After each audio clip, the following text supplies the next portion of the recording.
এমন পাপ, আকাশের যে বৃষ্টি বন্ধন হয় যে পাপের কারণে আকাশের বৃষ্টি বন্ধ হয়ে যায়, আল্লাহ রাসূল সাল্লাল্লাহু আলাইহি ওয়াসাল্লাম বলেছেন এরকম একটি পাপ কি, ওয়ালাম ইয়ামনাউ যাকাতা আমওয়ালিহিম ইল্লা মুনিআল কাতরা মিনাস সামা। রাসূল আকরাম সাল্লাল্লাহু আলাইহি ওয়াসাল্লাম বলছেন এক নম্বর পাপ হচ্ছে যখন মানুষ সমাজের মধ্যে যাকাত দেওয়াটাকে বন্ধ করে দিবে, আল্লাহ রাব্বুল আলামিন আসমানের বৃষ্টির দরজা বন্ধ করে দিবে। বলুন নাউযুবিল্লাহ। যাকাতকে ঠিক মতো আমরা আদায় করি? কয়জন দিই? 1 লক্ষ টাকা থাকলে 1 বছর ম্যাক্সিমাম মানুষের উপর যাকাত ফরজ এই বাংলাদেশে। ফকির ছাড়া, রিক্সাওয়ালা, ভ্যানওয়ালা ছাড়া, অথবা দিন আইনে দিন খায় এরকম মানুষ ছাড়া অধিকাংশ মানুষই হয় নিজে অথবা বউয়ের মাধ্যমে ডিপোজিট করে রাখে। 1 লাখ টাকা এটা ম্যাক্সিমাম মানুষেরই এই বাংলাদেশে এখন আছে, ঠিক না? যে কোনো ওয়েতে রাখছে। যাকাত আমরা ঠিকমতো আদায় করছি না। আল্লাহর নবী বলছেন কেউ যদি যাকাত ঠিকমতো আদায় না করে ওই জনপদের উপর আল্লাহ তাআলা আকাশ থেকে বৃষ্টি বর্ষণ বন্ধ করে দেবে। বৃষ্টি যখন হয় তখন মানুষ বুঝে না, কিন্তু আর মানুষের একটা খাসলত আছে, খাচ্চত খারাপ। আর কি বাংলায় বলে যে খাচ্চত খারাপ, এরকম বলে না, খাসলত খারাপ। আসলে শব্দটা হচ্ছে খাসলত খারাপ। মানেটা কি? মানেটা হচ্ছে যখন আল্লাহ শীত দেয় আল্লাহ গরম দাও, যখন আল্লাহ গরম দেয় আল্লাহ শীত দাও, যখন বৃষ্টি দেয় আল্লাহ সময় পাইলা না। নাউজুবিল্লাহ বলেন না। বাইরে হইতে পারতেছি না, খেলতে পারতেছি না, দোকানপাট খুলতে পারতেছি না, এরকম বলে। কিন্তু মানে আল্লাহ যে অবস্থাতেই রাখুক, আল্লাহরে কিন্তু একটা প্রশ্ন তোলে। শীতকাল, এখন গরমকাল চলতেছে না, মানুষে মনে করতেছে যে আরে শীতকালটাই ভালো ছিল, অন্তত গাটা ঘামতো না। আবার যখন শীত আসবে কয় মাবুদ আর একটু কম দিতে পারলো না। এ হচ্ছে মানুষের নীতি। কিন্তু মুমিন সর্বাবস্থায় বলবে আল্লাহ যেই পরিবেশে তুমি রাখবা সেই পরিবেশে আমি খুশি, আলহামদুলিল্লাহ জোরে বলেন না। দোয়া কবুল হচ্ছে কি হচ্ছে না এটা আল্লাহ ভালো জানে, কখন দিবে এটা আল্লাহ ভালো জানে। কিন্তু এই 5টা কাজ আমরা কেউ করব না। 1 নাম্বার, যারা যাকাত আদায় করি নাই, যাকাত শুধু রমজান মাসেই দিতে হয় না, সারা বছরই দেওয়া যায়। যারা আদায় করি নাই যাকাতটা দিয়ে দেওয়ার চেষ্টা করবো ইনশাল্লাহ বলেন। 2 নাম্বার, আল্লাহর নবী বিশ্বনবী সাল্লাল্লাহু আলাইহি ওয়াসাল্লাম বলছেন লাম তাযহারিল ফাহিশাতু ফি কওমি কাত্তুন হাত্তা ইয়ালানু বিহা ইল্লা ফাশা ফীহিমুত তাউন ওয়াল আওজা।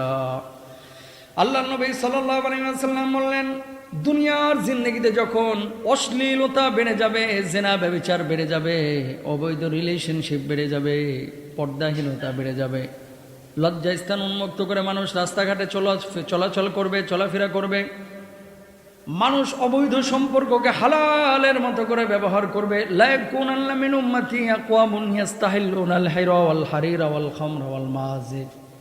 আমার উম্মতের এক শ্রেণীর উম্মত নিজেদেরকে এক শ্রেণীর উম্মত বের হবে যারা হালাল মনে করবে জিনা ব্যভিচারকে, চিকন চাকন পোশাক পরিধানকে, মদপানকে, গান বাজনাকে হালাল মনে করবে।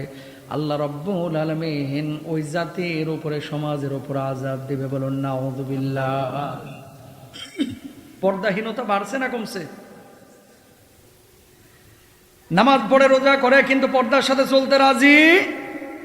তাহলে 1 নাম্বার পাইলাম যাকাত না দেওয়া। 2 নাম্বার, আল্লাহর নবী বলছে পর্দাহীনতার চলা, জিনা ব্যভিচারে জড়িয়ে পড়া, অবৈধ রিলেশনশিপে জড়িয়ে পড়া। কয় নাম্বার গেল? 3 নাম্বার, আল্লাহর নবী সাল্লাল্লাহু আলাইহি ওয়াসাল্লাম বলছেন ওয়ালাম ইয়ানকুসুল মিকয়াল ওয়াল মিজানা ইল্লা উকিদু বিসসিনিনা ওয়া শিদ্দাতিল মাউনাতি ওয়া জাওরিস সুলতানি আলাইহিম। মাপে কম দেওয়া, ওজনে কম দেওয়া। কোন জাতির মধ্যে, কোন সমাজের মধ্যে যখন এই পাপগুলো ছড়িয়ে পড়বে আল্লাহ রাব্বুল আলামিন ওই জাতির উপর আযাব দিবে, গজব দিবে। বলুন নাউযুবিল্লাহ। ওজনে কম দেওয়া, মাপে কম দেওয়া করা যাবে না। এই যে যত ধরনের গরম এত বাড়তেছে কেন? সবাই খালি বলে যে গাছ কেটে ফেলছে, এই জন্য। গাছ না ঢাকায় কাটছে, গ্রামে কয়টা গাছ কাটছে? চিটং যান, কক্সবাজারে যান, গাছ আছে না?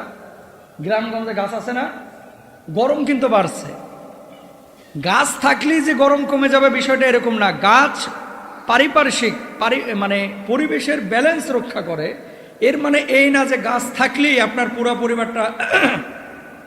পুরো পরিবেশটা এসির মতো হয়ে যাবে, বিষয়টা এরকম না।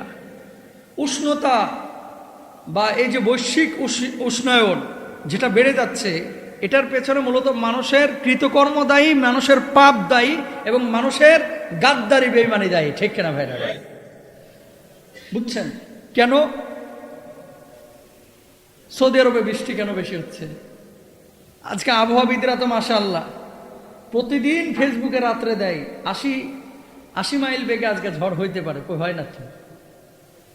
এর প্রতিদিনই কিন্তু আপডেট আসে যে আজকে এখানে বৃষ্টি হতে পারে, সেখানে হতে পারে। আমি আবহাওয়া অফিসকে দোষ দিচ্ছি না, তাদেরটা কখনো মিলে কখনো মিলে না, কিন্তু আল্লাহ সুবহানাহু ওয়া তাআলা দিলেই তবে হবে। সৌদি আরবে বৃষ্টিপাত নাকি এই সপ্তাহে আরো বাড়বে, আবহাওয়াবিদরা বলতেছে। তো ওখানে বৃষ্টি আল্লাহ কেন দিচ্ছে? এখন কোথায় আল্লাহ দিচ্ছে কোথায় না দিচ্ছে সেটা আল্লাহ ভালো জানে। ধান যাদের পেকে গেছে এরা বলতেছে এখন বৃষ্টি না হোক, কথা বলে না। আম যাদের একটু ওই যে বড় বড় হয়েছে এরা বলতেছে হালকা হইলে হোক, ঝড় না হোক আর শিলা বৃষ্টি না হোক, কথা বুঝছেন? তা আমরা ইস্তেসকা করতেছি, দোয়া করতেছি আল্লাহ বৃষ্টি দাও, ও তো মসজিদে চিপাই যে বলতেছে আল্লাহ এখন দেওয়ার দরকার নাই, কথা বলেন না? যেটা আমওয়ালা যেটা ধানওয়ালা এরা তো বলতেছে। তো এখন কার জন্য কোনটা কখন কল্যাণ করে এটা আপনি জানেন না, আমি জানি না, এটা জানে কে? সুতরাং আল্লাহর কাছে আমরা দোয়া করবো কি আল্লাহুম্মা সাইয়্যিবান নাফি, আল্লাহ যখন আমার জন্য যা কল্যাণ করে আপনি সেটাই করেন। সুবহানাল্লাহ বলেন না? আল্লাহ তাআলা সেটাই করবেন। আর উষ্ণতা যেটা বাড়ছে এটা আমাদের কৃতকর্মের কারণে ভাই, এগুলো আযাব, এগুলো গজব, এগুলো আল্লাহর পরীক্ষা। তা আল্লাহর কাছে আমরা সবসময় সাহায্য চাইবো যে আল্লাহ মাফ করে দেন। এখন আপনারা বলেন তৃতীয় কারণ যেটা নবীজি বলেছেন যে মানুষের ওজনে কম দেওয়া, এটা এখন বাড়ছে না কমছে? বাড়ছে। ফল কিনতে যাচ্ছেন, আপেলের ঠোঙ্গার ওজন মনে করেন 60 গ্রাম, দই কিনতে যাচ্ছেন ভেতরে দই 250 গ্রাম, পাতিল্লার ওজন হচ্ছে 1 কেজি, কথা বলেন না কেন? মিষ্টি কিনতে যাচ্ছেন, কে রে ভাই মিষ্টিটা একটু পলিথিনের মধ্যে দিলে কি হয়, তুই তো জিলাপি পলিথিনে ঠিকই দিস, মিষ্টি দিস না কিনলে গা, তার মানে ওই ঠোঙ্গাতেই গ্রাম আছে প্রায় 150, কথা বলেন ঠিক না? তার মানে কি যে যেভাবে বাড়তেছে, যে যেভাবে বাড়তেছে কিভাবে একটু বেশি লাভবান হওয়া যায়, অথচ এই পাপটার কারণে একটা নবীর জাতিকে আল্লাহ রাব্বুল আলামিন ধ্বংস করে দিয়েছেন। বলুন আল্লাহু আকবার। ওজনে কম দেওয়া যাবে। 4 নম্বর আল্লাহ নবী সাল্লাল্লাহু আলাইহি ওয়াসাল্লাম বলছেন ওয়ালাম ইয়ানকুদু আহদাল্লাহি ওয়া আহদা রাসূলি, আল্লাহ আল্লাহর রাসূলের সঙ্গে যারা কৃত অঙ্গীকার ভঙ্গ করেছে, দুনিয়ার জিন্দেগিতে যখন এসেছিলেন, ঈমান যখন এনেছিলেন, আল্লাহ রাব্বুল আলামিন এই দুনিয়ার জিন্দেগিতে আপনারা পাঠাইছে কি কারণে আপনি নিজেও জানেন, আমিও জানি। ওয়ামা খালাকুতুল জিন্না ওয়াল ইনসা ইল্লা লিয়াবুদুন। আল্লাহ রাব্বুল আলামিন বললেন আমি মানুষকে তৈরি করেছি, জিনকে তৈরি করেছি কার জন্য? আল্লাহর ইবাদত করার জন্য। এখন আপনি ইবাদত করলেন না, মানুষের গোলামি করলেন, চামচামি করলেন, দালালি করলেন, সারাক্ষণ খালি টই টই করে মানুষের পিছনে ঘোরাঘুরি করলেন। নিজের বিবেককে একটু জিজ্ঞেস করেন, যে আল্লাহ আমারে খাওয়াইলো, যে আল্লাহ আমারে পড়াইলো, যে আল্লাহ আমারে বাঁচিয়ে রাখলো, যে আল্লাহ আমারে অক্সিজেন দিল, যে আল্লাহ আমারে পানি দিল, সে আল্লাহ রাব্বুল আলামিনের জন্য দিন রাত 24 ঘন্টায় কয়টা মিনিট খরচ করছে? আর যে আল্লাহ রাব্বুল আলামিনের নিয়ামত খায়া মানুষের গোলামি চামচামি কত ঘন্টা আমরা করছি, ঠিক কিনা? আল্লাহর জন্য খরচ যদি করি 5 মিনিট, মানুষের পেছনে খরচ করি 50 মিনিট, ঠিক কিনা? তা আল্লাহ তো ওয়াদা নিয়েছে যে দুনিয়ায় যাওয়ার পরে তুই আমার গোলামি করবি কিনা। আল্লাহ আপনারা ছাড়া কাউরে চিনবো না, আপনার গোলামি করব। কই দুনিয়ায় এসে তো আল্লাহর গোলামি করতেছেন না, আমরাও করতেছি। তাহলে আল্লাহর সাথে কৃত অঙ্গীকারগুলো, আল্লাহর একত্ববাদ স্বীকার করা, এগুলো আমাদের বাস্তবায়ন করতে হবে। তাহলে নামাজ পড়া দরকার তো আছে, আছে না নাই? রোজা করা। শুনেন, এই গরমে পাগল হয়ে যাচ্ছেন, তাহলে কিয়ামতের গরমটা কি হবে ভাই? একটু কল্পনা করেন তো, কবরের গরমটা কি হবে? 1 ঘন্টা বিদ্যুৎ নাই, তাতে অস্থির, রাত্রিবেলায় যেন চামড়া পিঠ থেকে উঠে যাচ্ছে, এত গরম, এত গরম। পকেটে টাকা থাকলেই সব সময় ঠান্ডা করা যায় না, এসি লাগাবেন, কারেন্ট না থাকলে চালাইবেন কি দিয়া? কথা বুঝেন নাই? এসি লাগাই দেন, টাকা গরম, টাকা আছে লাগা ফেললেন, কিন্তু বিদ্যুৎ নাই। বলবেন যে হুজুর সরকারের থেকে কিনবো, ডেস্কো থেকে কিনবো। ডেস্কো আবার পাইবে থেকে যদি আল্লাহ তাআলা ওই পানি না দেয়, পানি থেকে যদি বিদ্যুৎ উৎপাদনের সহযোগিতা আল্লাহ তাআলা না করে, জীবনও বিদ্যুৎ উৎপাদন সম্ভব? পারমাণবিক চুল্লি যদি 300 বসানো হয়, বিদ্যুৎ আসবে না। তার মানে কি, তেল যদি না থাকে বিদ্যুৎ পাওয়া যাবে? তেল আসে কোথা থেকে? বানায় না মাটির নিচ থেকে? মাটির নিচ থেকে। তার মানে কি, মহামূল্যবান সমস্ত সম্পদগুলো সরাসরি আসে কার থেকে? আল্লাহর থেকে। এই জন্য মানুষের পেছনে আর ডেস্কোর পেছনে বিদ্যুৎ অফিসে না ছুটিয়া আগে আল্লাহর কাছে বলে যে আল্লাহ, এসি তো আমার প্রয়োজন নাই, তুমি শীতল করে দিলেই তো পারো। ঠিক কিনা? রাত্রেবেলায় মাঝে মাঝে দেখবেন দক্ষিণ গেট যখন খুলে দেন, জানলাটা খুলে দেন, কিসের এসি ফিসি, ঠান্ডা বাতাস যখন তৈরি হয়, এসি যদি 26 মিনিটে শরীর ঠান্ডা করে, ও 2 মিনিটে শীতল করে ফেলে। তাহলে কার কাছে বলবো আমরা আগে?